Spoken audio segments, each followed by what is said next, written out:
Dandavat Pranam, Srila Prabhupada ki jai, Guru Maharaj ki jai. This is Arvindas class from Chicago. Hare Krishna. Arvindas Prabhuji, Dandavat Pranam, Srila Prabhupada ki jai. Thank you, Prabhuji, for joining Bhakti Sangha conference call. Hare Krishna. Hare Krishna Bhagavati Vasudha Mataji, Dandavat Pranam, all glories to Srila Prabhupada, all glories to Guru Maharajas, and all glories to the assembled devotees. This is Tiffany in Omaha this morning. Hare Krishna. Hare Krishna, Tiffany Mataji, Dandavat Pranam, Srila Prabhupada ki jai. Thank you, Mataji, for joining Bhakti Sangha conference call. Hare Krishna. Hare Krishna Mataji, Dandavat Pranam. Please accept my humble obeisances. All glories to Srila Prabhupada and Shri Guru and Gauranga and all assembled devotees. Yashamati from Chicago. Hare Krishna, Yashamati Mataji, Dandavat Pranam, Srila Prabhupada ki jai. Thank you, Mataji, for joining Bhakti Sangha conference call. Hare Krishna. Hare Krishna. Hare Krishna Bhagavati Vasudha Mataji, Dandavat Pranam to you and all Vaishnava. Srila Prabhupada, Srila Gurudev ki jai. Vrinda, please accept our humble obeisances. Hare Krishna, Vrinda Gopika Mataji, Dandavat Pranam, Srila Prabhupada ki jai. Thank you, Mataji, for joining Bhakti Sangha conference call. Hare Krishna. Hare Krishna Mataji, Dandavat Pranam, all glories to Srila Prabhupada. Dandavat Pranam and Hare Krishna to all assembled devotees. I feel very fortunate from the first day when I joined this group. Many thanks to Sundari Gopi Devi Mataji, who the admin of this group and who joined me in this group. Hare Krishna Mataji, Dandavat Pranam. Hare Krishna Myself, Mataji. Pooja Aroda from Haridwar. Hare Krishna Mataji. Hare Krishna Pooja Mataji. Dandavat Pranam, Srila Prabhupada ki jai. Thank you so much, Mataji, for joining Bhakti Sangha conference call. We look forward for your daily association, Mataji. Please join. Let us chant Hare Krishna to Pooja Mataji. Encourage her to join every day and pray for her. Hare Krishna, Krishna Krishna, Krishna, Hare Hare, Hare Rama, Hare Rama, Hare Hare. Hare Krishna, Krishna Krishna, Hare Hare. Many thanks, Mataji. Dandavat Pranam, Mataji. Hare Krishna, Krishna. Hare Krishna Bhagavati Vasudha Mataji, Dandavat Pranam, all glories to Srila Prabhupada. This is Vinita Gandharvika Devidasi from Texas. Hare Krishna. Hare Krishna, Vinita Gandharvika Mataji, Dandavat Pranam, Srila Prabhupada ki jai. Thank you, Mataji, for joining Bhakti Sangha conference call. Hare Krishna. Hare Krishna Bhagavati Vasudha Mataji. Please accept humble obeisances. All glories to Srila Prabhupada. This is Anita from Sharjah. Hare Krishna. Hare Krishna, Anita Mataji, Dandavat Pranam, Srila Prabhupada ki jai. Thank you, Mataji, for joining Bhakti Sangha conference call. Hare Krishna.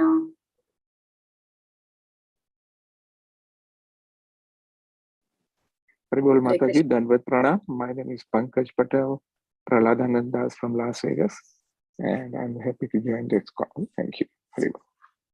Hare Krishna Pankaj Prabhuji, Dandavat Pranam, Srila Prabhupada ki jai. Thank you, Prabhuji, for joining Bhakti Sangha conference call. Hare Krishna. Hare Krishna. You are also joining for first time, Prabhuji?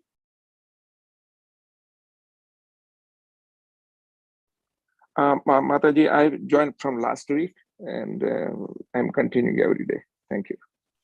Thank you, Prabhuji. Thank you so much, Prabhuji, for joining. We look forward for the session every day. Hare Krishna. Sure, Hare Krishna.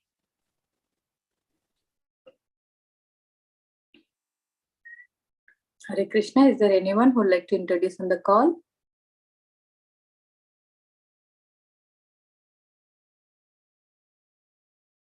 Hare Krishna Mataji, this is Balavrinda. Hare Krishna Balavrinda, Dandavat Pranam, Srila Prabhupada ki jai. Thank you, Balavrinda, for joining Bhakti Sangha conference call and chanting Hare Krishna.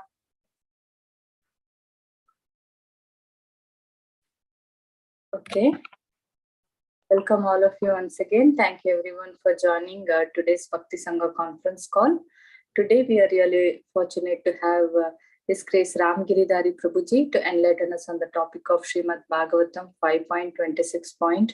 2 to 5 onwards. Hare Krishna Prabhuji, you're there on the call.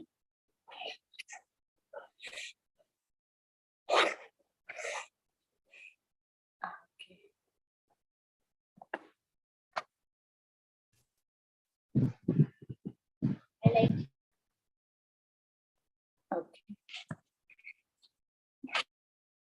Mataji, is there introduction today? Yes, Mataji. Tiffany Mataji is ready. Okay, I can give the call to Tiffany Mataji. Please go ahead with the introduction of Prabhuji Mataji. Hare Krishna. Hare Krishna. Hare Krishna, dear devotees, please accept my humble obeisances. All glories to Srila Prabhupada. Today, we are very fortunate to have His Grace Ramgiridhari Prabhuji. He is a disciple of Jayapataka Swami Maharaj and has been practicing Krishna consciousness since 1989. Prabhuji hails from Sri Rangam, Tamil Nadu in India, and he's currently living in Navi, Mumbai.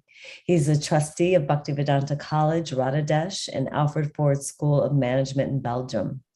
Prabhuji is responsible for collecting annual reports from all ISKCON temples, preaching centers, namhatas, and processes and maintains the database. And this service is under the purview of the governing body council of ISKCON. He is director of North American Institute of Oriental and Classical Studies in Tennessee, and he is one of the leaders of Congregation Developmental Initiative of ISKCON in Navi Mumbai. Prabhuji organizes programs and preaches to young children and youth in Mumbai. And he also is a co-founder and managing director and CEO of Gauranga Soft Tech Private Limited, co-founder and director of Goloka Education, an educational resource development company since 2011. And he's also a co-founder and director of Gokul Kids Education, an early childhood education initiative. Hare Krishna. So welcome to the call, Prabhuji. Hari Bol. Hare Krishna. Thank you, Mataji, for that brief introduction. Yeah, I don't see still Prabhuji on the call. Let me give him a message. Yes, Mataji, sure. Yes, Prabhuji is there, I think. Hare Krishna Prabhuji, please accept all of our humble obeisances. All glories to Prabhupada. Thank you, Prabhuji, for giving your valuable time and association in this Bhakti Sangha conference call. We are just done with the introduction, Prabhuji. You can please take over the call, Prabhuji. Hare Krishna.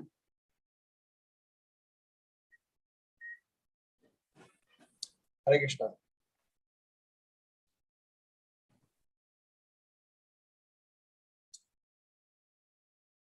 Shall I start? Prabhuji. Om Namo Bhagavate Vasudevaya. Om Namo Bhagavate Vasudevaya. Om Namo Bhagavate Vasudevaya. Narayanam Namaskrityam Naram Jaiva Narottamam Devim Saraswatim Vyasam Tato Jayamudiraye Nashtaprayeshu Abhadreshu Nityam Bhagavata Sevaya Bhagavati Uttama Shloke Bhaktir Bhavati Naishtiki.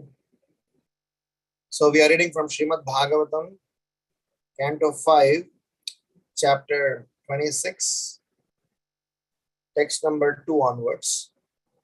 This is a chapter where Sukadeva Goswami is describing about hellish planets. Most interesting and kind of helping us to understand the risks of not practicing Krishna consciousness seriously. Okay, we will read from text number 2 through 6. Trigunatvat kartuhu shraddhyam karma gataya pritak vidam sarva eva sarvasya taratmayena bhavanti. Translation by His Divine Grace A.C. Bhaktivedanta Swami Srila Prabhupada ki jai. Yeah, the great sage Sukadeva Goswami said, "My dear king, in this material world, there are three kinds of activities. Those in the mode of goodness, the mode of passion, and the mode of ignorance. Because all people are influenced by the three modes of material nature, the results of their activities are also divided into three. One who acts in the mode of goodness is religious and happy.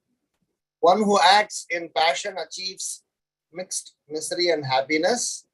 And one who acts under the influence of ignorance is always unhappy and lives like an animal. Because of the varying degrees to which the living entities are influenced by the different modes of nature, their destinations are also of different varieties." Text 3.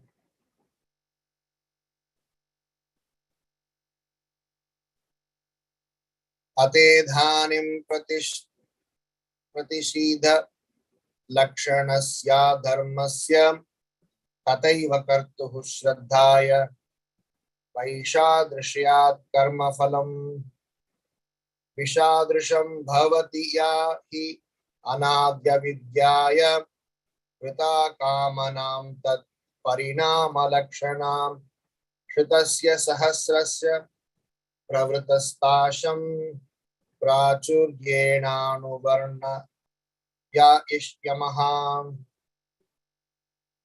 Translation: just as by executing various pious activities, one achieves different positions in heavenly life, by acting impiously, one achieves different positions in hellish life. Those who are activated by the material mode of ignorance engage in impious activities, and according to the extent of their ignorance, they are placed in different grades of hellish life. If one acts in the mode of ignorance because of madness, his resulting misery is the least severe. One who acts impiously but knows the distinction between pious and impious activities is placed in the hell of intermediate severity.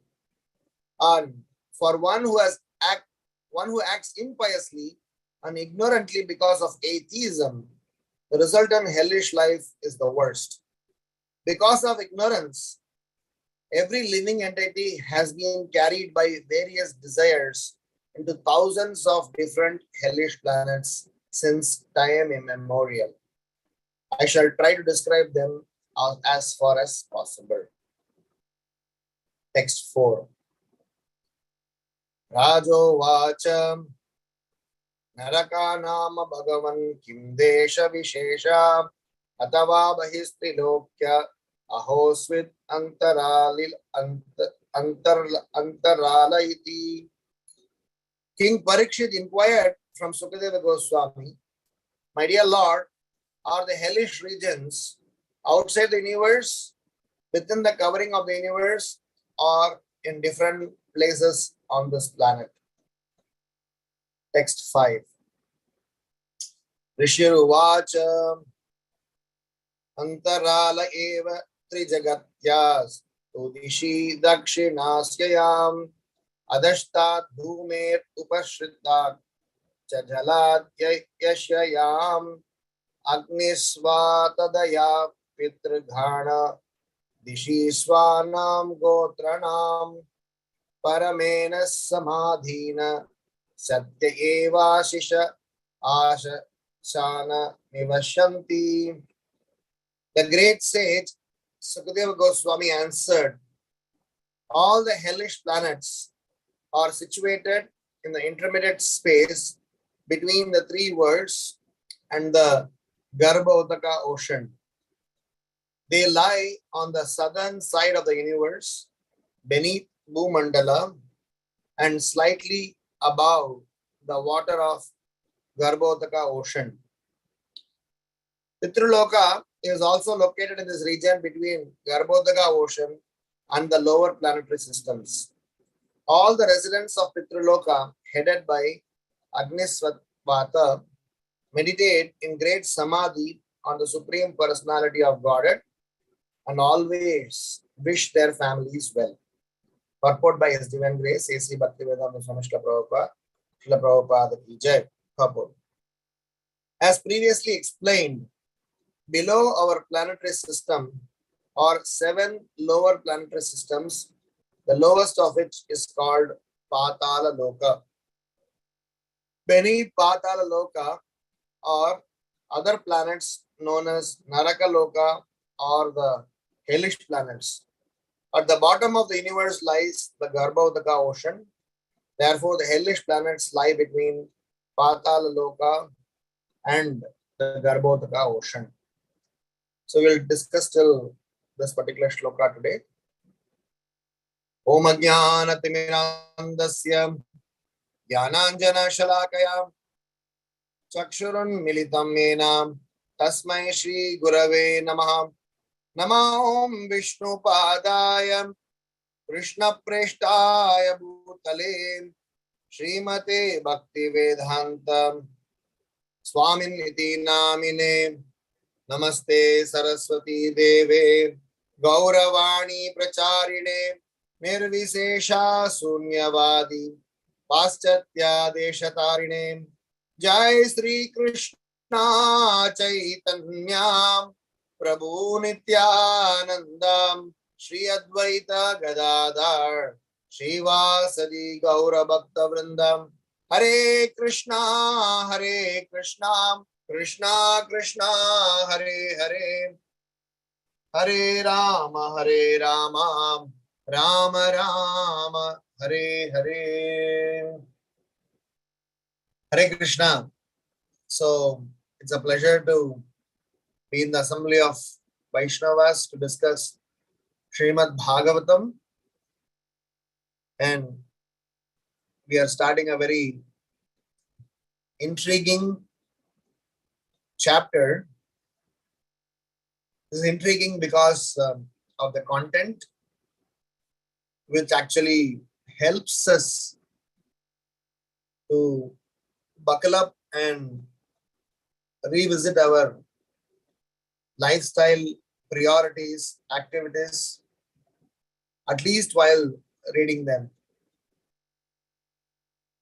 Generally, it is explained that when you catch hold of a criminal and confront him about the crime that he has done, the first obvious response he gets is denial. And if you push him a little hard, the second stage of response is, I didn't do it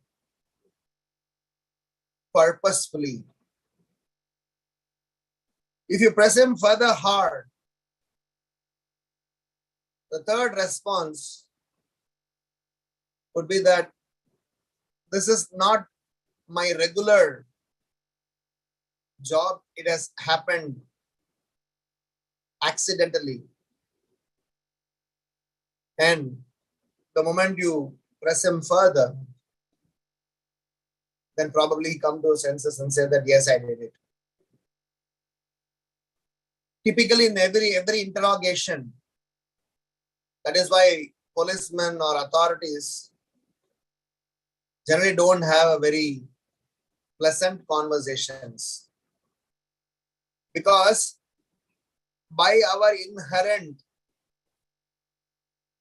programming of those who are in the conditioned life, we tend to deny, we tend to blame, we tend to ask for excuse, rationalizing why I had to do this, maybe, give some sorry state. And finally, we come to when there is no room for excuse, then we accept our guilt. So this entire Vedic system also has got an arrangement for us to go through some process of purification. It is not at all in the agenda of the Supreme Lord for him to push us into some tough, painful, precarious condition. From shloka number 6 onwards, there are 26 different types of hellish experiences, 26, 21, whatever, some significant number of hellish different experiences that Sukadeva Goswami is going to explain to Maharaja Parikshit. Definitely Maharaja Parikshit, after hearing this, didn't get excited. So this particular chapter is a very interesting chapter. This chapter is number 1. It was a test for Parikshit Maharaj's candidature. Number 2, this chapter is a warning bell for students of Srimad Bhagavatam. This chapter is something that would help us to be thankful for what we are blessed with and stop whining for what challenges we may have. And last but not least, this chapter is actually something for third class or fourth class men, an opportunity for him to stop doing nonsense and blame someone else. The reason this is a test for Parikshit Maharaj is because in the very 6th canto, 1st chapter, Parikshit Maharaj is going to ask Sukadeva Goswami, saying that this didn't sound very practical to me, my dear sir. I'm sorry. What if all those people are pushed into these hellish planets after undergoing the punishment?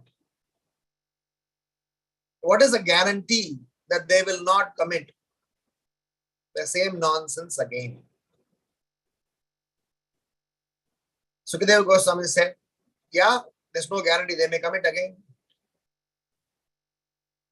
So Parikshit Maharaj is saying, and then that's what is the value of this punishment? If there is no transformation of heart, if there is no process which gives us the transformation of our priorities and our thought process, all these punishments are very substandard. And Parikshit Maharaj passed the exam.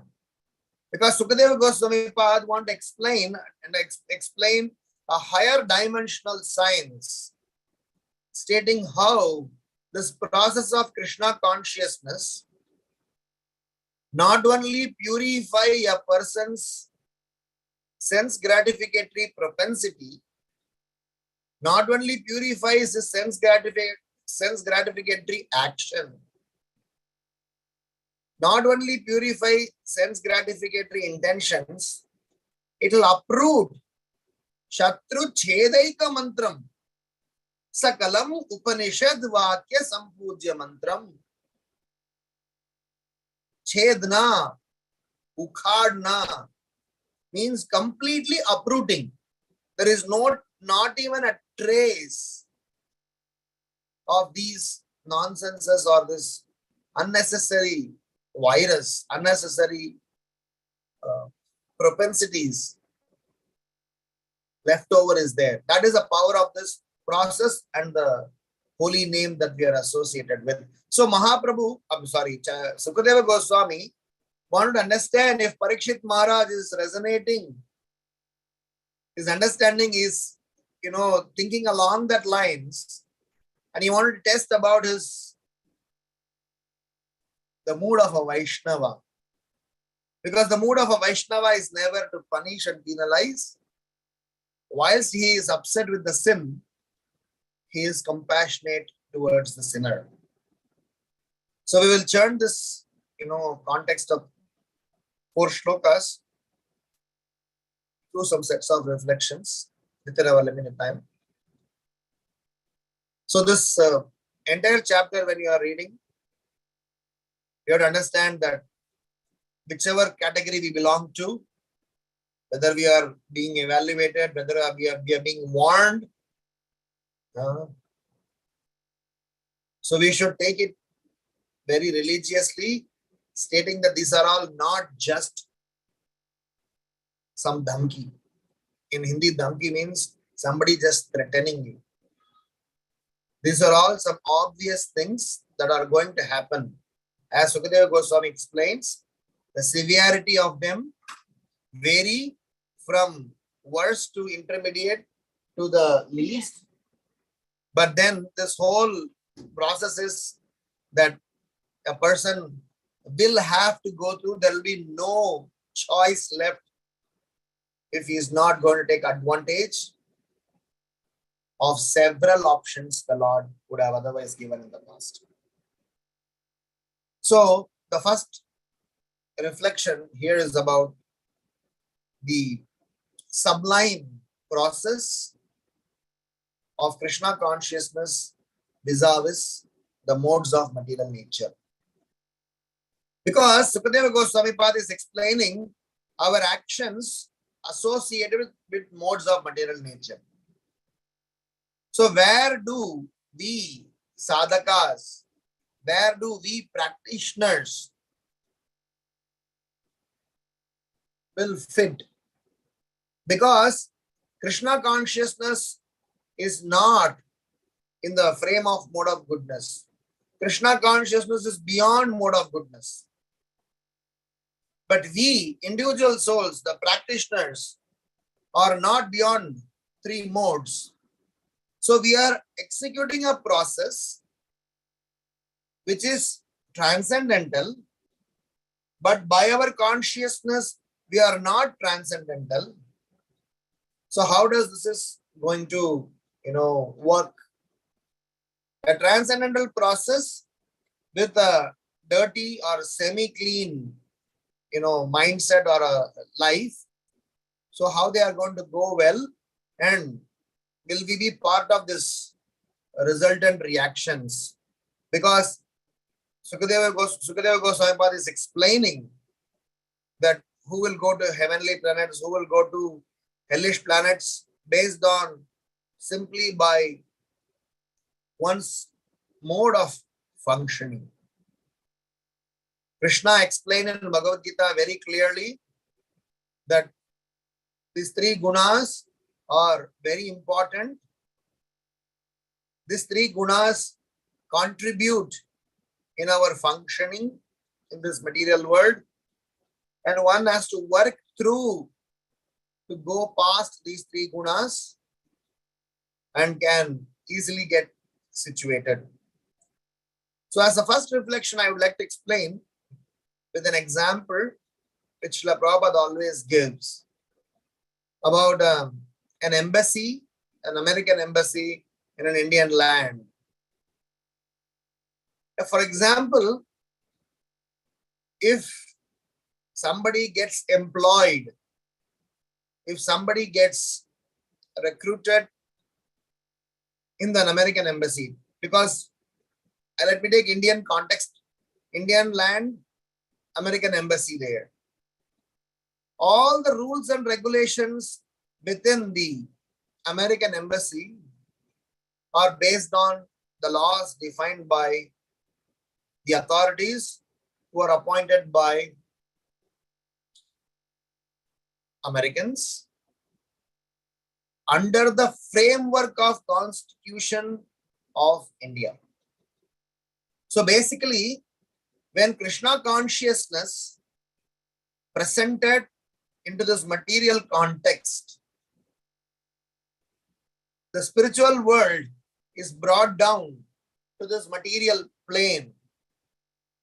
Within the spiritual paradigm, the rules and regulations are subjected to the spiritual authorities under spiritual guidelines. Those who are appointed, recruited, associated with those spiritual activities will definitely, even though they are part of the material ecosystem, they are given some privileges, some opportunities, some guidelines, some governance, so that when they are working through this process, even though they may have their material conditioning, they are given some opportunities to purify themselves to be associated with the spiritual program. So Prabhupada says that those who are part of this materialistic lifestyle, the moment they come in contact with this Krishna consciousness program, their authority gets shifted from Maya to Krishna. Their pathways get shifted from materialistic lifestyle to a spiritualistic lifestyle, and their destination will eventually get shifted to any one of these heavenly, hellish planets to the spiritual abode. So from that perspective, the classification of goodness, passion, and ignorance, even though I may have my own modes, just because of me coming under the authority of spiritual governance, the resultant reaction, action, reaction, and resultant actions are not going to be in line with what is generally defined for general masses. The reason I want to share this part is, as practicing devotees, we need to have this understanding what our process offers to us. Our process is definitely sublime. It is not coming up with a sword chop off our head. We will also talk about the other side of it. What if you don't follow the process seriously, and what all the opportunities, or what are the trajectory.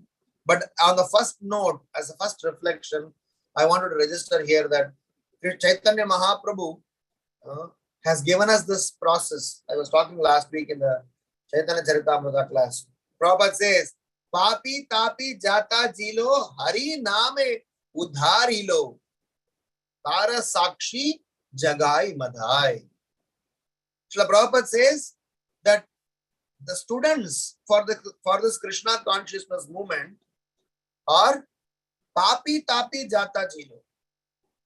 So he says that they are not getting from some spiritual world or some heavenly planets some clean, purified soul coming into this process. Srila Prabhupada says, we pick up third class, fourth class, fifth class men out there in the world, putting them through this process. Hari name udharilo. This process delivers them, and the witness is that the proof is Tara Sakshi Jagai Madhai. So when we are practicing Krishna consciousness, when we are reading this chapter is to just help us to remember that we should definitely not miss this chance and go back to the authority of material nature. Soul are under the authority of Krishna's spiritual nature. When the Tadastha Shakti associated with Krishna's Antaranga Shakti, we are in safe hands. When Tadastha Shakti, which is the spirit soul, individual spirit soul in this material world, comes in contact with Krishna's Bhagiranga Shakti, his material nature, that's when we have a separate set of rules. So the reflection here is, we have to acknowledge, remember, as well as take this part of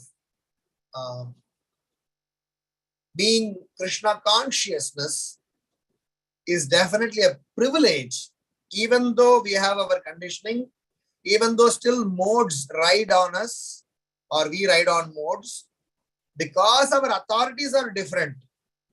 Our resultant action, reaction, and destination are different. So just by we accepting the holy name, spiritual master, and this process, just by accepting and just by enrolling into this process, just by standing in this queue, just by you accepting of modes of material nature as it is described in this chapter, is not immediately enforced, or it is not even enforced up till we reach to a certain nonsense state. So from that perspective, the embassy, which is a spiritual abode, I am an Indian, but working in an American embassy still under the different authority. There may be some general laws of land is followed. General law of karma may still be applicable. Certain kind of basic framework cannot be foregone. Like for example, when an American embassy employee has to come from his house to office, he has to follow the Indian traffic rules. He cannot say, because I'm American, I will drive right, drive left. He cannot say that. He has to follow certain rules. Similarly, when the spirit soul who is practicing Krishna consciousness, when we are part of this material world, we are given some conditional responsibilities also. So hence, to summarize my first reflection, as practicing devotees, we are directly under the authority of the Supreme Lord's divine nature, which is looked after, which is governed by the Lord's representatives, which means spiritual authorities, which means Guru, which means our seniors, and through them, we will have to manage to handle our conditional and constitutional responsibilities properly.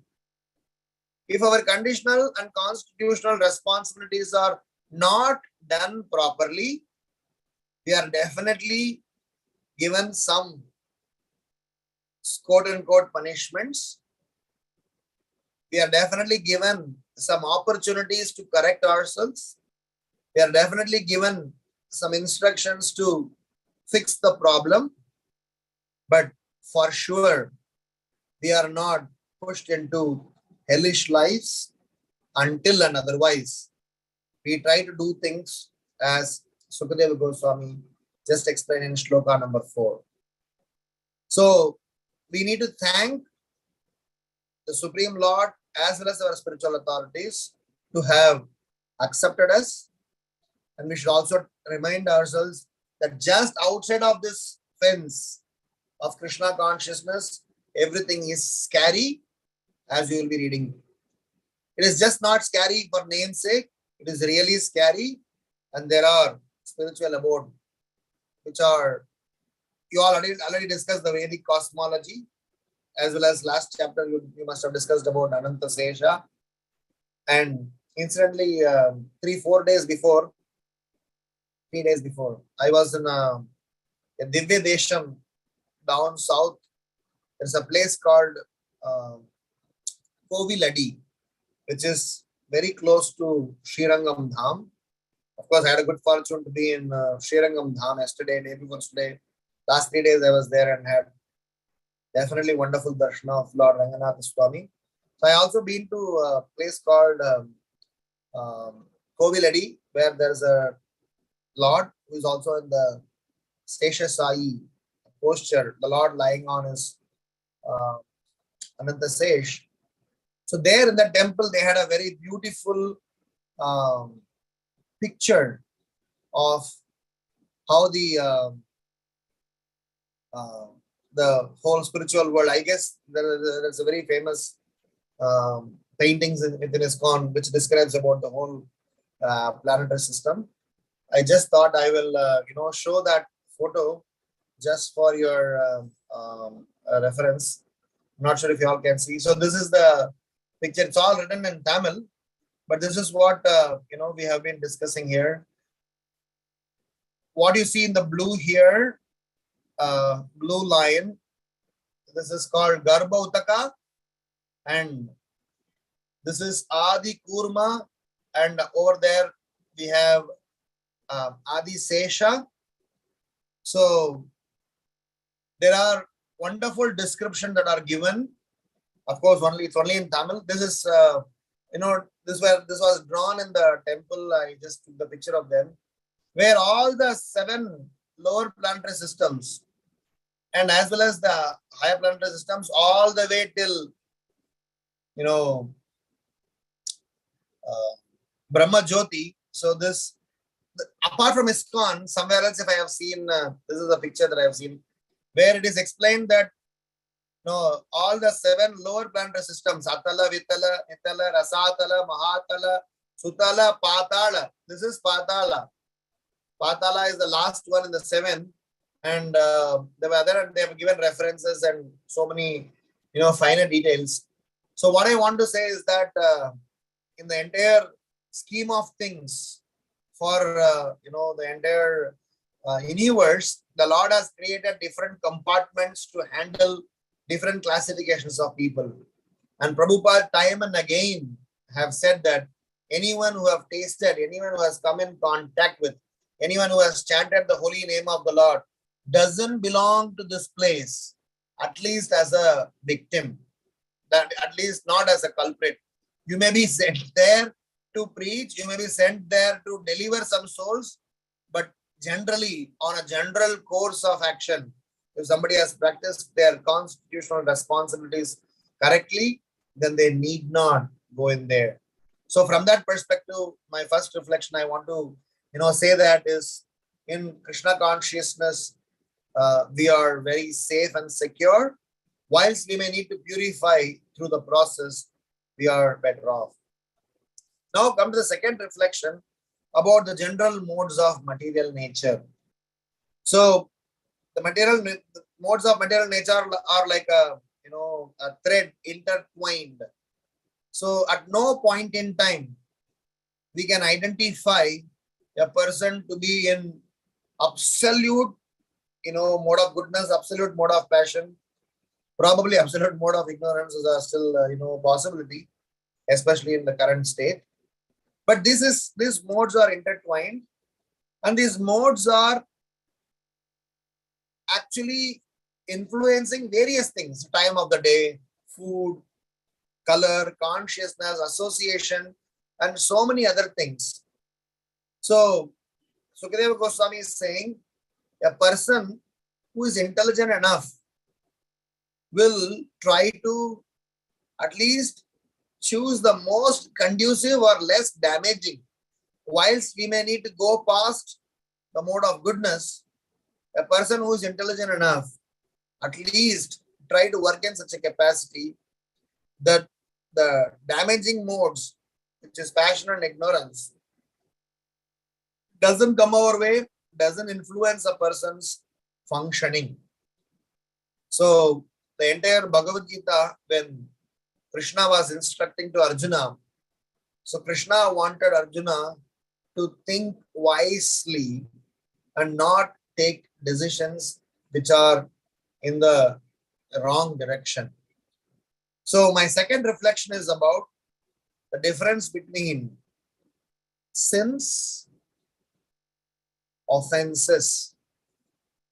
The reason is both have similar effect or same effect in some cases, but both are two different directions from two different perspectives.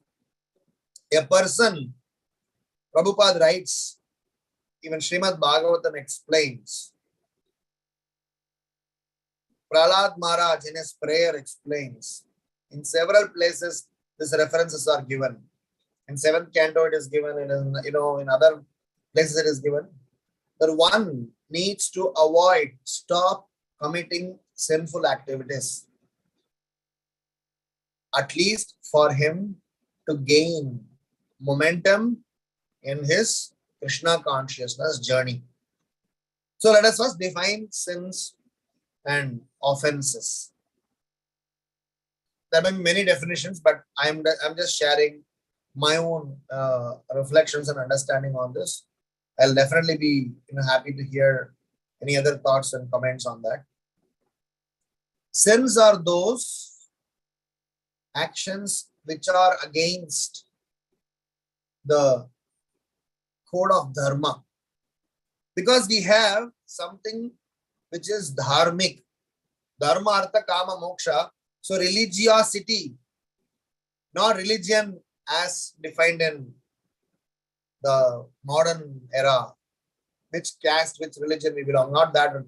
We have some dharma, a basic dharma of a human being, dharma of a king, dharma of a father, dharma of a son. So some righteous act, righteousness. So if anyone breaks his righteousness, if anyone is trying to be breaking the moral codes, so they are classified as sinful people. And if anyone breaks the codes of bhakti, so they are classified as offenders. They are similar in nature but have got two effects. I'll tell you what. Bhakti, the process of bhakti has got an utmost capacity to an extent of purifying the sinful effects or sins committed by people. A person who has committed sins knowingly, unknowingly, these sins, sins propensity, sins effect, sins seed, all of them can be by the process of devotional service automatically without any extra endeavor. If somebody says Hari, if somebody says Gauranga, if somebody says any holy name of the Lord inadvertently also, all the sins are completely eradicated. A person need not be even aware about the sins that they have committed. Because this entire chapter is going to talk about different punishments for different sinful activities. So Prabhupada, his prerequisites, when he started this Krishna consciousness movement, what he explained that we all have to chant Hare Krishna Mahamantra. That's the first thing that he gave. Then second thing he said, stop committing sinful activities. Sinful activities means following four regulative principles is directly associated with four pillars of dharma. Tapas, saucham, daya, satyam. Truthfulness, cleanliness, mercifulness, and austerity. So when anyone follows four regulative principles and chants 16 rounds, by and large, they are clean. I mean, they can get into the details of certain other sins, but these four, tapas, saucham, daya, satyam, if they are intact in the real sense, then the opportunity for someone to commit sins are almost negligible.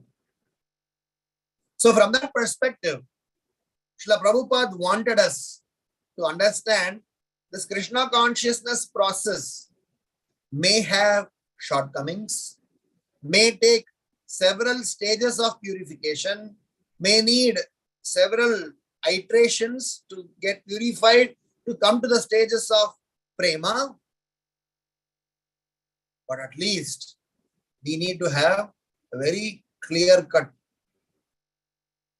agenda of stop committing sinful activities. So, Prahlad Maharaj explains, or even Bhagavatam elsewhere it is explains, that if anyone inadvertently coming in contact with the holy name of the Lord and try to avoid committing sinful activities, this process will work wonderfully to transform that person. So the second reflection hence here is, as practicing devotees, if we are not interested in being part of this,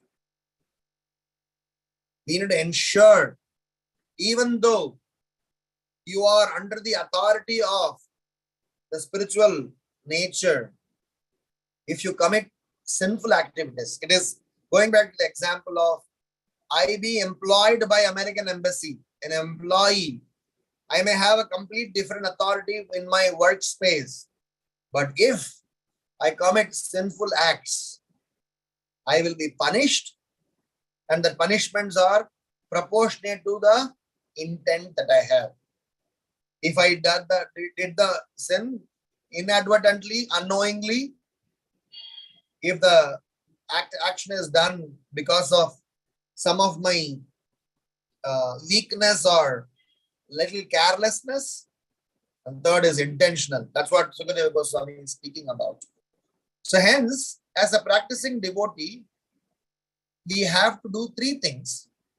Number one, consciously, carefully identify sinful activities and try to avoid them. Consciously and carefully try to perform Krishna consciousness process to that extent by which our sins are removed. Because several Vaishnavacharya songs, several glorifications of holy name we have heard, that amount of sins that somebody could not even imagine if they are committed, but just by reciting the name of Lord's once, those are washed away. To refer the example of Jagai and Madai, Chitragupta was maintaining the whole, godown full of, sinful effects and their reactions. Suddenly when they received Chaitanya Mahaprabhu's mercy, all the records got vanished. Chitragupta got baffled. He really thought that he lost all those files. He really thought that his system crashed, which has never happened. So Chitragupta went and spoke to Yamaraj, and that's when Yamaraj had a ecstatic emotion and he started to glorify Chaitanya Mahaprabhu's Sankirtan mission. So, number two, one is knowing what sins are and be careful and stay away from them. Number two is at least perform your spiritual activities to that extent. I'm not saying that's a standard, but at least let's try to avoid, sinful things. And third, asat sanga tyaga. Satsanga, taking benefit of a satsanga could be a process, but asat sanga should be immediately curtailed. Because if asat sanga is on, associating with sinful people are on, if I am not directly committing sins, but if I am with sinful people, then naturally I will not be able to come out of sinful propensities, because I will still have a risk of committing sins. And being an employee, being a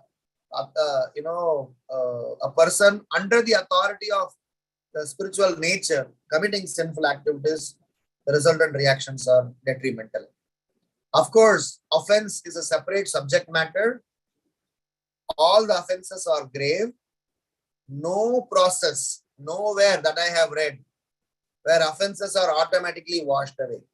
Unlike sins. Offenses, we will have to stop committing them by our conscious effort. It is not like sins. Vaishnava aparad, Nama aparad, the Seva aparad, Dham aparad, these aparad,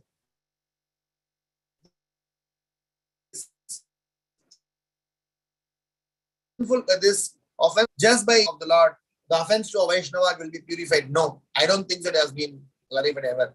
There are some references in some extreme conditions, but in general, offenses have to be carefully avoided. Offenses have to be religiously given up. The person have to really go through the process of purification, of giving away the offensive mentality, unlike sinful activity. So my second reflection hence is that we as a practicing devotee need to be very careful and very conscious about the difference between sins and offenses, and at least to an extent we all should be away from committing sins.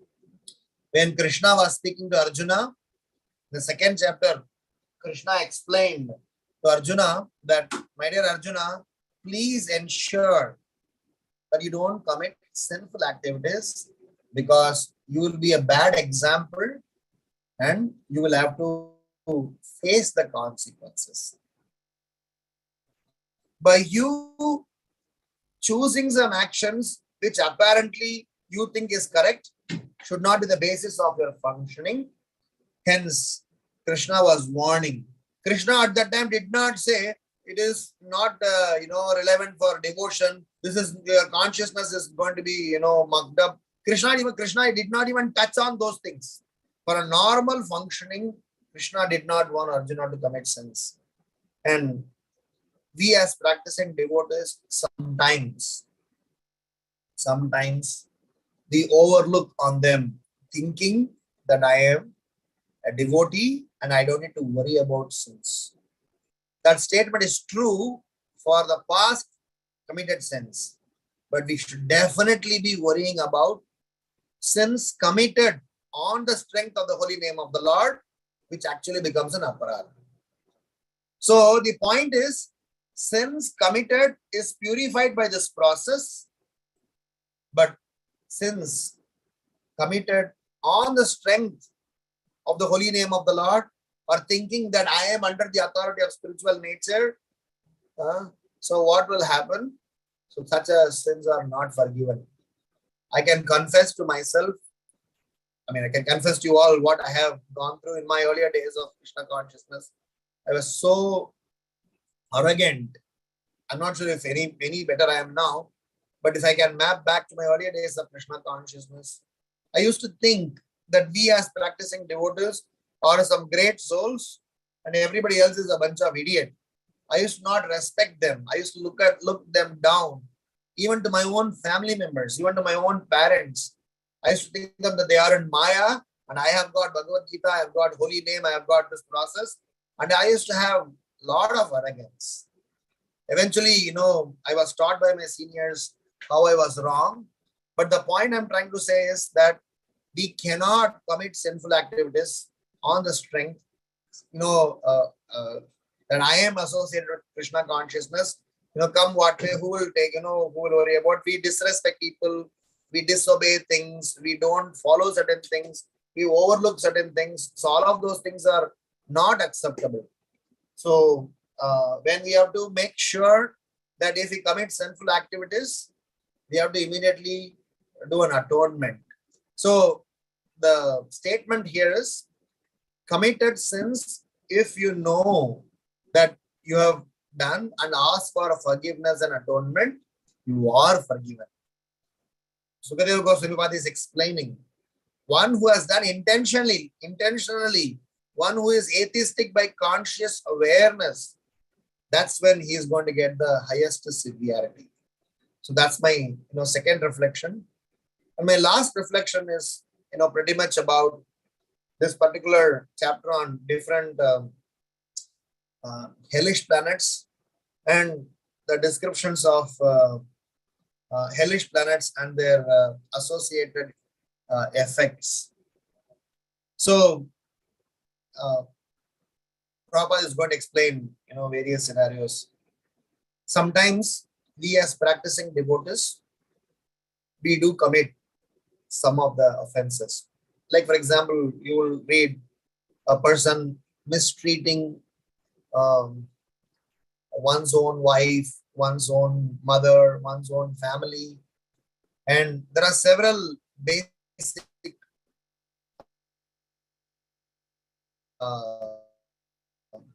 things are, we one end of almost 10 days of session on this particular chapter alone. So where we discussed about the entire chapter, all the different types of sinful effects.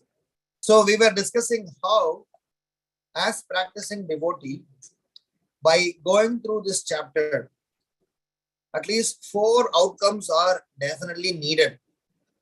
And I'll state this and end this session. First outcome is about self-compassion and self-warning. So I need to be definitely giving me a warning, because I am under the authority of the spiritual nature, and the spiritual nature gives me so many opportunities to get rid of the past committed, sinful activities, and it helps me to purify faster. So hence, let me be self-compassionate upon myself and redeem myself out of this loop and try to, regularize my life. The second outcome, at least by reading these descriptions, we should have compassionate towards so many sinful souls. Because Parikshit Maharaj is coming up with that question. And that's when he got, accolades or appreciation from Sukadeva Goswami, saying that very nice. That's exactly what I was looking from you. But yes, we are going to talk about it. And Sukadeva Goswami is describing about the Bhakti Yoga processes. So the second thing is, we should definitely become so compassionate on all the Baddha Jivas. Not only humans, but also even animals. We should become so compassionate because they are struggling, they are suffering. They are going through the pains because of the past committed sins or past karma. It is our duty to help them.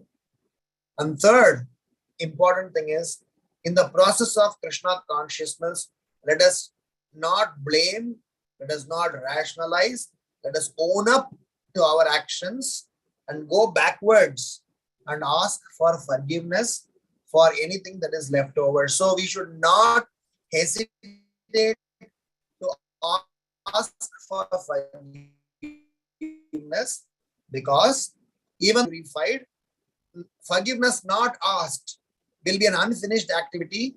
If you are aware, if you are conscious, I know one very senior devotee did this. The devotee wrote a letter to everyone saying that in my life, there are several episodes, knowingly, unknowingly, inadvertently. It's a public letter that person wrote. Very moving letter I read.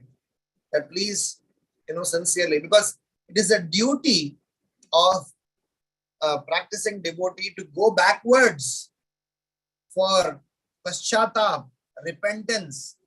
Even though you may have been cleansed, purified of all the sinful activities, you may have to go backwards and be ready to ask for forgiveness, knowing that that is going to really help tighten up our sins for Bhakti Lata beads. Otherwise, there is always going to be some chance of some risk. And last but not least, we should be ready to forgive. Because both are important, asking for forgiveness and ready to forgive. Because we should be ready to forgive and let others practice devotional life. Otherwise, it is going to make their life tough. In turn, this material world be an unfit place for doing anything useful. And it is imperative that these chances of exiting the cycle of birth and death is going to be not offered us again and again. Ashraddha Danaha Purusha Dharmasyasya Param Tapa Aprapyamam Nivartante Mrityu Samsara Vartmani. So this entire cycle of birth and death is going to be offered again and again. Mrityu Samsara Vartmani for those Ashraddhalu. So if we are not going to be sincere and serious in our practices, then we have to be the recipient of these effects again and again. I end with a small note, which I heard from a very senior devotee yesterday at Srirangam Dham. So he was explaining about one of the Pasuram. Pasuram is a song composed by one of the Alvars. So Nammalvar, one of the 12 Alvars, is composing in his prayer. There's a book called Tiruvai Mori. So in that, different Alvars compositions are there. So one of the important prayer that this Alvar is making, that, my dear friends, please note that this process of Krishna consciousness or the devotional life or the Bhakti Yoga process is so sublime. When we have got opportunity to be part of this, he says three things. Number one, don't analyze what benefit I will get by doing this bhakti, which is stupidity. Number two, he says, bhakti's devotional service is not the process. Devotional service is a destination. So don't think that just by doing devotional service, you're going to get a destination. The devotional service itself is a destination. And number three, he said, in the process of, I may be, exactly not stating what they said, but this is what I have derived and understood. So he says, this process of devotional service, you may have got it by several endeavors from, several of the past lives. But please don't think, analyze whilst you are doing devotional service, because focus on the devotional service to enjoy devotional service. And the resultant of this is simply happiness. And that is your constitutional nature. So don't ask for anything different from this. So Nammalvar is trying to say that how in our life, if we got opportunity to serve the lotus feet of the Lord and his devotees, there is nothing aage or piche. There's nothing forward or backward. This is it, someone's substance. And a person should learn to cherish them and survive his entire life with that, bhavna, with that consciousness. So we are blessed with a wonderful Krishna consciousness process. So we should also try to imbibe this servitor mood, this mood of serving the Supreme Lord on its process, and try to avoid getting into these all sin and punishment zones. We do have a process where when we make mistakes, we are asked to do some atonement, to do some prayaschitta. Prabhupada says, material problem, spiritual solution, spiritual problem, spiritual solution, any problem, spiritual solution. So we only seek spiritual solution as our way forward, which is what Parikshit Maharaj is eventually going to request for. From that perspective, we are definitely safe only till the point in time when we cross the line. So hence, thanks to all our seniors, all our predecessor acharyas, all the wonderful aspects of this Krishna consciousness process, which is helping us safeguard from going through this hellish experience. Hopefully, we need not go through this. Having said that, let's be careful. Granthra Srimad Bhagavatam ki jai, Srila Prabhupada ki jai, Nitai Gaura Premanande, Hari Hari Bol. Hare Krishna, are there any questions or comments or reflections? I'll be happy to respond. Hare Krishna, Prabhuji. Thank you. Thank you so much for this very beautiful class, Prabhuji. It was very enlightening to understand our blessed position to be in Krishna consciousness and also take this process seriously. And this is not the process, this is the destination also. And we are going to continue this even after. So it's all very helpful, Prabhuji. So there is one question in the chat. I would like to read that by Parima Mataji. Hare Krishna, what if the offenses are committed unintentionally or out of ignorance? Even then, there is no forgiveness. Sometimes we don't know that we have committed an offense. Agreed. And I think when she asked whether, after that I had responded that point, I'll repeat again. If offenses are committed unintentionally, they by paschatapa. Paschatapa means by repentance. Prabhupada writes in Teachings of Queen Kunti, in one of the purport, Prabhupada writes that a person who has committed offense or some sort of sinful activity, just by having repentance, significant effect of that act is nullified. Just by the repentance, sincere repentance, not namke vaste, not just namesake. So every day, Srila Prabhupada has recommended us to do Guru Puja. The reason why we conduct Guru Puja, according to my understanding, is 4 reasons. Number 1, obviously to glorify spiritual master. Number 2, to make ourselves commit to his mission on a daily basis. I'm telling Gurudev that I am yours, so you can count on me, take me in.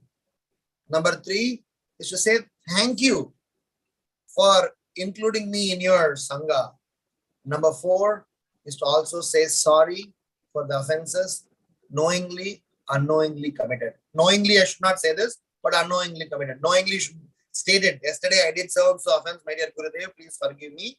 But sometimes I don't even know if it is an offense or not, but still it would have hurt. So in that case, please. That is why in Gaudiya Vaishnava Siddhanta, there is a process of holding straw between one's teeth. So I'm not sure if you have heard this usage.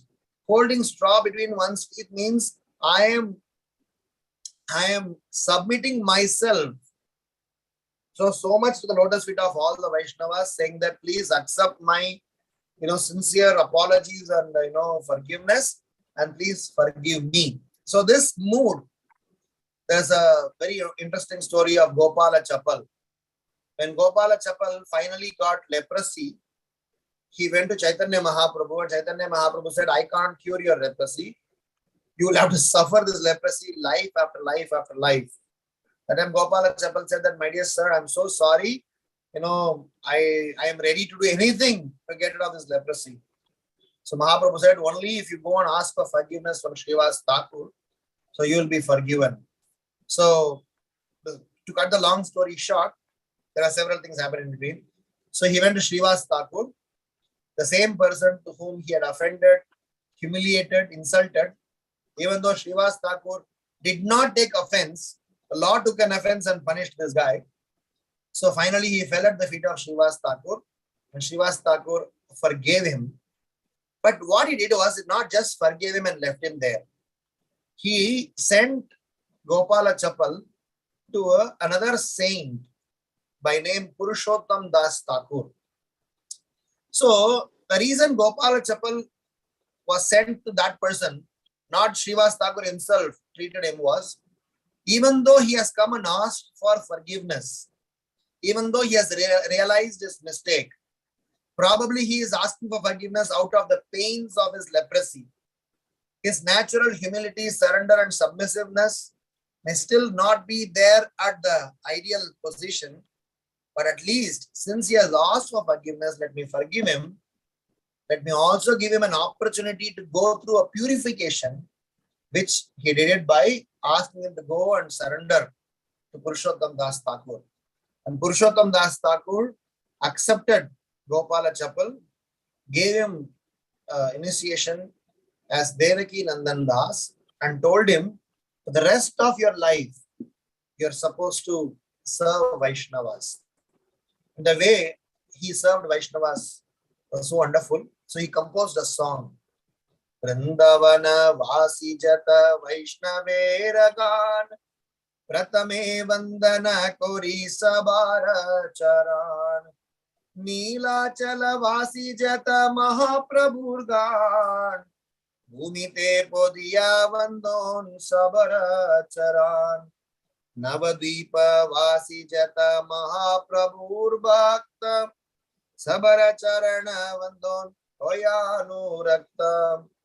So this is a very interesting song. In the entire song, he is only asking for blessings from so many devotees. He has gone to an extent. Hoya chene hoi bene prabhur chetadas.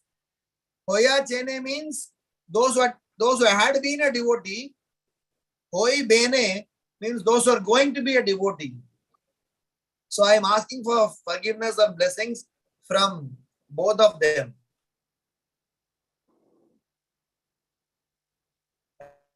Another line he's writing is Shakti Tare Jane Jane Eveda Purane Gunagaye Jeva Sune.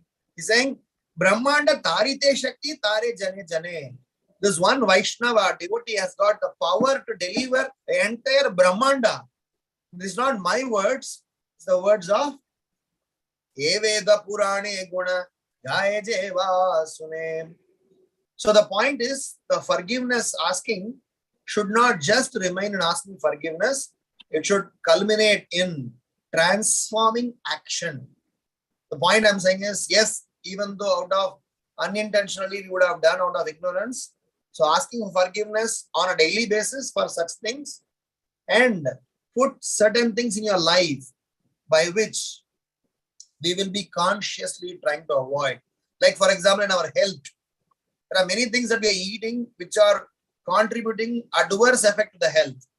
But when we have a disease, when the doctor says, these are all unhealthy for your life, at least stop eating them and make sure you try to investigate what else could affect and try to stay away from them. So that is the sense of commitment and seriousness. Otherwise, it will be just namesake. And Paramatma will know whether it is namesake or seriousness. Hence, let us not to cover us up from Paramatma. He knows us inside out. Make sense? Yes, Prabhuji. Thank you so much, Prabhuji. Real transformation and real repentance is what matters. Like what externally we do, what procedure we follow, that and all is not important. Thank you. It is needed, it's important, but more so is our consciousness. There is one more question by Pooja Arora Mataji. Hare Krishna Prabhuji, as we know that Nirjala Ekadasi will be held on 10th June 2022. If I am not able to keep Ekadasi Nirjala, that is without water, because of health issues, is that okay, Prabhuji? I mean, could I have water or eatables according to Ekadasi? I'm not an authority to say it is okay or not okay, but what Chandra Shastra says is sick people, old, children, pregnant women, they are all excused from certain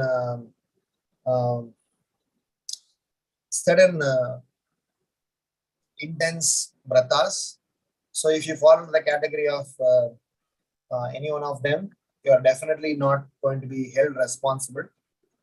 Generally, any kind of such an austerity, it is done proportionate to an extent of our surrender.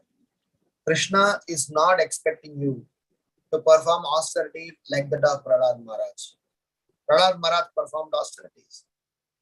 When we read, we may get inspired, but can you follow that? I cannot follow that. So one aspect is, I have already answered that, yes, if somebody is sick, if somebody is old, if somebody is a child, if somebody a pregnant lady, they are all forgiven. They are all not included in the general scheme of things. They have their own exceptions. But otherwise also, our austerity should not be disproportionate. It's not only with respect to Nirjala, it is also any other austerities. So any austerity should be done proportionate to our surrender and understanding to make it sustainable. Because I do an austerity today. One time Prabhupada was in a temple. This was earlier days in ISKCON, when every Ekadashi devotees used to perform Nirjala. So Srila Prabhupada was in one of the temple. So it so happened that on the day of Nirjala Ekadashi, or on the day of Ekadashi, it was not even a Nirjala Ekadashi. So devotees were, sitting in different corners, not able to function, not able to go out anywhere. So when Prabhupada was investigating why people did not go out for Sankirtan, book distribution, and other services are happening, in a lousy way. So everybody said, Prabhupada, we are fasting, or, today is a fasting day. So Prabhupada said, the purpose of this fasting is not for us to sleep in some corner, winding ourselves with hunger. It is about to increase our chanting, remembrance, service attitude. So then that's why Srila Prabhupada said that if you can go out and do Sankirtan, win more and more souls, there's nothing harm in eating. Just don't eat grain, just eat some non-grain stuff. So in general, otherwise Prabhupada wanted not for, we are not some dry speculators dry philosophers just intend in doing fasting for the sake of punya. We are fasting because Chaitanya Mahaprabhu wanted us to fast, and this is Madhava Titi, because Bhakti Janani Jatame Palana Kori. So just by following Ekadashi Vrata, Madhava Titi, Bhakti Janani, Bhakti manifest. So the intention of this austerity is to give birth to the Bhakti Lata beads, or at least nurture the Bhakti Lata beads that are sown in our heart. So from that perspective, proportionate to our understanding in Krishna consciousness, within the framework, you can, perform austerity. So we always say, Nirjal, Sirf Jal, Sirf Fal. Nirjal means no water. Sirf Jal means only water, nothing else. Sirf Fal means water and fruits. Like that, so long as Ekadashi means so long as you don't break Ekadashi Vrata with a grain. That's all is our standard. Different processes, different organizations, different people have got different standards. But what Prabhupada is expecting us is only no grain. And Nirjala Ekadashi is those people, those who have inadvertently broken the other Ekadashis. For them, it is highly recommended to keep Nirjala as a Prayaschitta. If you have performed all the other Ekadashis religiously, then even if you don't keep Nirjala, it is never considered as a great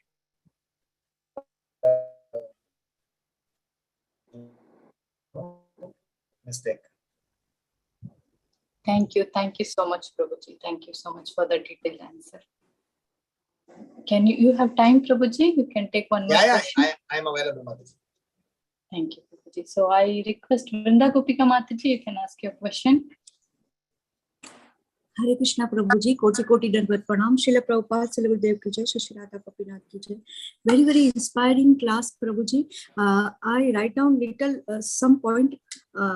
It is hard to explain 45 minutes class in 2 minutes, but try my best, Prabhuji, with your permission and with Srila Prabhupada, Srila Gurudev, our Guru Parampara permission. Always your realization is touched to heart, Prabhuji. We feel that this class is especially for me. So I write down the self-compassion to myself, out of coming compassion, so many sinful souls in our Srila Prabhupada family. So many newcomers, Vaishnava came, joined, and we have to forgive them. That only learn lesson from Srila Prabhupada. Sukhdev Goswami explained about the Bhakti Yoga to Parikshit Maharaj. Then you explained about completed, they are going to, all the souls are going to in lots of pain. It is our duty to help them. Let's have grown up them and ask for forgiveness.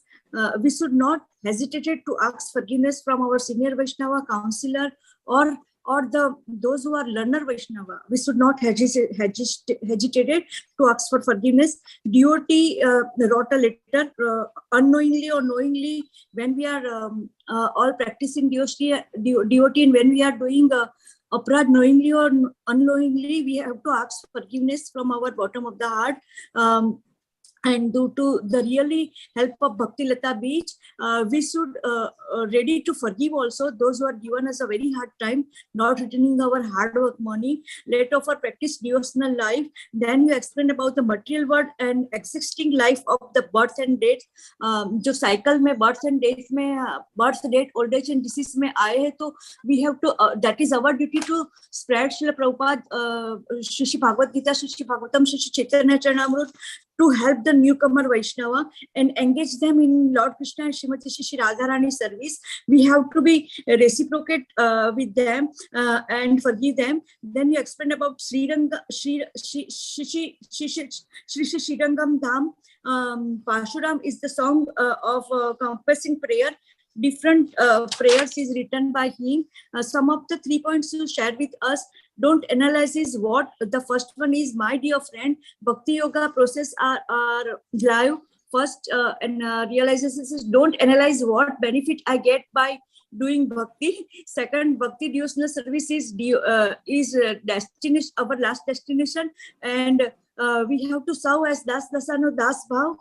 Third realization, serve past life don't think, analysis to enjoy devotional service. Simply shout Das Dasanu Das Bhav. So that we should be thankful to Lord Krishna and Srimati Shri Radharani that because of my past karma, I get such a strong association of Vaishnava, and by that blessing only doing seva, how our life, the lotus feet of Lord Krishna, we have to serve lotus feet of Shri Radha Gopinath, Srila Prabhupada, Srila Gurudev, Das Dasanu Das Bhav, and the service. We enjoy the mood of the servicing, and these are the when we are doing mistake, we have to ask forgiveness, pashyatap. We should not hesitate our way forward for what practicing when yes, and you said that thanks to all acharya and helping us to improve. हर एक व्यक्ति के अंदर 60% अच्छे गुण होते हैं and the 40% bad habit also. So we have to thanks to our acharya gan, our Srila Prabhupada, Srila Gurudev, Six Goswami and Guru Parampara, that they give us such a strong association that we understand our mistake, confess front of the all Vaishnava and front of that devotee. Koti Koti Dandavat Pranam Prabhu. There is so many points. You sing a Vrindavan Vasi song also, and some devotee are doing seva for name and fame, but Paramatma is sitting in our heart. They know so well that this devotee is serving Das Dasanu Das Bhav, Srimati Shri Radharani and Lord Krishna and our Guru Parampara and Srila Prabhupada. So we should not judge any Vaishnava. Koti Koti Dandavat Pranam, Srila Prabhupada, Srila Gurudev Ki Jai. There is so many points I will share in your inbox. Srila Prabhupada, Srila Gurudev Ki Jai. Once a time, Prabhuji, I don't understand your realization, but because my English is so poor, still it's in baby language. But now, at least word to word, we realization your, we realize your all the points, Prabhuji, by the mercy of Srila Prabhupada, and that much potency in your class, Prabhuji. Koti Koti Dandavat Pranam. Hare Krishna. Hare Krishna. As always, you are very exciting, and your enthusiasm enthusiasts everyone else. Jai Ho.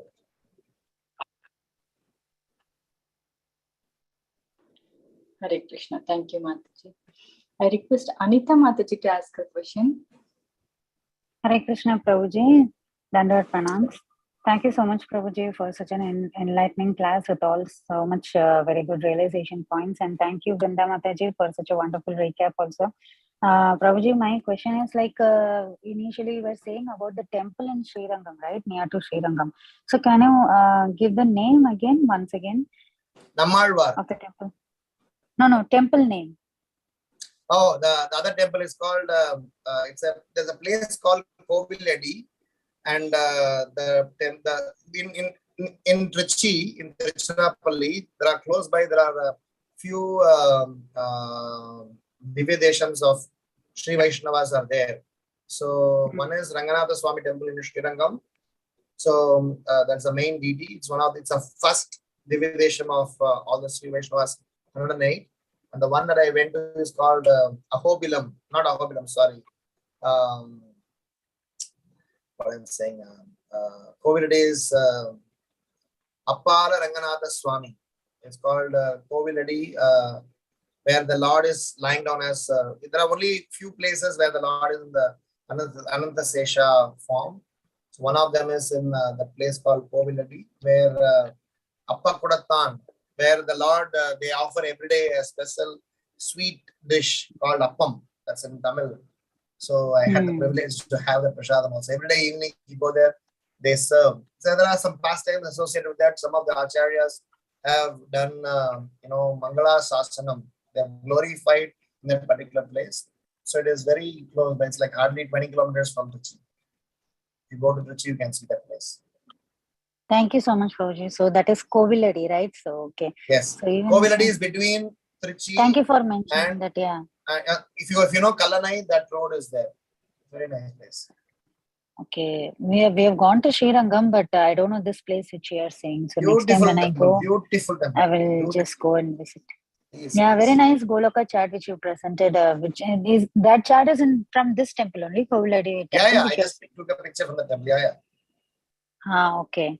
Thank you so much, Prabhuji. And one more question is like about Nirjal Ekadashi. You were saying like Those who have not followed the fast, Ekadashi fast properly for 1 year, they can follow this Nirjala, or how it is you're saying, Prabhuji? Generally, Maybe okay. There are many explanations that are given, but the normal course of practices explanation is, if somebody has practiced all the Ekadashis correctly by not taking grains, even if they don't do Nirjala, it is, it's okay.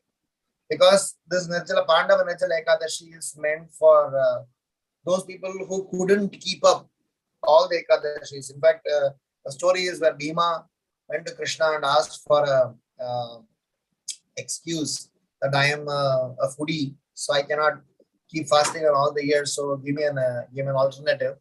So then Krishna facilitated by him saying that in this Ekadashi, if you observe Nirjala, then you get the effect of keeping all the Ekadashis of the whole year. Our mood is not that exactly that, even though that's a Leela, our mood is that we generally observe all the Ekadashis because it is Madhava Tithi. But at the same time, there are several situations, health situations, work situation, several situations where we may not have been able to do it, or inadvertently would have broken. So in that case also, we are expected to, compensate by, keeping Nirjala. That's the standard practice. Okay. Okay. Thank you so much, Prabhuji. Thank you. Just Prabhuji, you can ask your question. Dhanvat Pranam.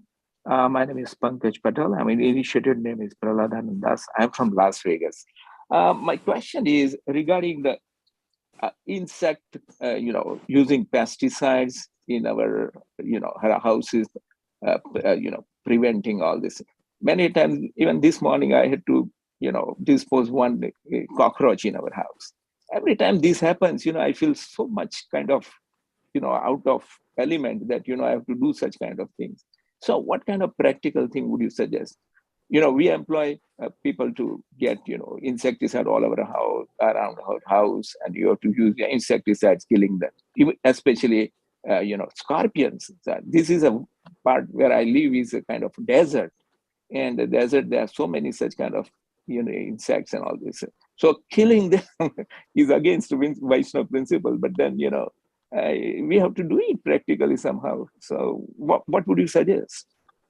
Wonderful. I will tell you a story. In Radha Rasa Bihari Temple, Juhu, ISKCON, Mumbai. So the devotees wrote a letter to Prabhupada. The temple had so much of rats at that time. Right. So they wrote a letter to Prabhupada saying that, Srila Prabhupada, what are you supposed to do? We have to, kind of keep them clean so that we are having so many rats. So Srila Prabhupada wrote the letter saying that chant Hare Krishna. So these devotees were not able to comprehend. I am asking a solution for a rat. Srila Prabhupada wrote back saying chant Hare Krishna. So they were not able to comprehend. So some devotees explained what actually Srila Prabhupada meant. Srila Prabhupada meant was, I'll come to your point because I just remembered the story, that's why I'm sharing this. So what Prabhupada's intent was, if we are chanting regularly, sincerely, seriously, our consciousness will be clean. If our consciousness is clean, our surroundings are clean. If our surroundings are clean, rodents and such insects generally won't, come. It is a general line of thought. Having said that, there is another instance where Prabhupada mentioned, if there are any insect that are coming to harm us, to kill them, for example, snakes, scorpions, even to an extent mosquitoes for that matter, for our self-protection, to kill them under that framework is accepted. The third is, it is actually speaking, if you ask about sins, it is sin to kill any other creature for no reason. For a reason where you have not kept it clean, you have not maintained it, you have not looked after. So killing them is a sinful activity. If you ask me, do I have a solution, to say that hence no pesticide in ISKCON, I cannot, vouch on anyone else. But Prabhupada's father, Gaur Mohan De, had a strategy. Gaur Mohan De had stores where every day, whilst closing the stores, he used to keep a mound of rice. And somebody asked him, why you are keeping this? He said that this is for the rats to, eat them so that they don't, disturb my goods. So there are different people adopted different strategies. There are three things I want to say. Number one, for sure, killing for no reason is an offense. Number two, Prabhupada's directive is keeping our consciousness clean to an extent, to keep our surroundings clean to an extent, keeping our things minimal, because sometimes when we have too many things acquired, it will also be a reason for these all insects to come and attack. So there's also something to be taken a note of. And third is, if they are harming, just to protect ourselves, for our service, for our progressive Krishna conscious activities, then to protect that, to kill them doesn't have a sinful effect. So having said that, it is still not solving several kitchen problem, cockroaches and reptiles and so many things. So for those offenses or for those sinful activities, we'll have to repent and try to ask for forgiveness. So long as we tried and still it is not able to solve. If we have not even tried, saying, let me kill them and go and ask for forgiveness, that's wrong on our part. It is easily said than done, but at least in this class, I can only state it. I'm not free of it. I'm also having my own challenges, but I have seen several Prabhupada disciples, several sincere souls, how clean they are maintaining their houses, and they have several alternatives to safeguard their things from such insects. So maybe we can find out some techniques, or some sincere souls can publish. Like people used to use turmerics to put around different ingredients. People will use, instead of pesticide, turmerics are considered as a very good pesticide, or not to kill them, but to restrict certain things to come. They say there are some insect will shoo away some other insect. There are several sciences have been done. Probably it's a project by itself, but at least this is a siddhanta that I have learned. Thank you very much, Prabhuji. I would have at least ask Yamraj to pardon me. Hare Krishna. Thank you. Thank you. Prabhuji, quickly, I would like to read the few comments, Prabhuji, by Jyoti Tatni Mataji. Hare Krishna, Dandavats Pranam, Prabhuji. Your teachings are applicable. I am trying to grasp your teachings. I would hear it. Thank you so much. Eternally grateful to you. Thank you so much, team. Sabhi Vaishnavam ko pranam. Obeisances to all respected team. Could you please read me? Okay. Hare Krishna. So, and Vinita Gandharika Mataji is telling beautiful class. Thanks a lot for class. Many lessons we learned. Lalitangi Radha Mataji is telling very wonderful, clear class, Prabhuji. Thank you so much. And Vrinda Gopika Mataji giving solution. Bean oil also works for pesticides. Hare Krishna. Thank you. Thank you so much for this very, very beautiful class and association, Prabhuji, in this Bhakti Sangha call. We are always eternally grateful for your time and association. Thank you, Prabhuji, for keeping us enlightened and encouraged and inspired in our Krishna conscious path. Thank you. Let's pay obeisances to Prabhuji. Vancha kalpatarubhascha kripa sindhu vacha patitanam pavanebhyo vaishnavebhyo Ananta Koti Vaishnava Ki Jai. Prabhupada ki jai.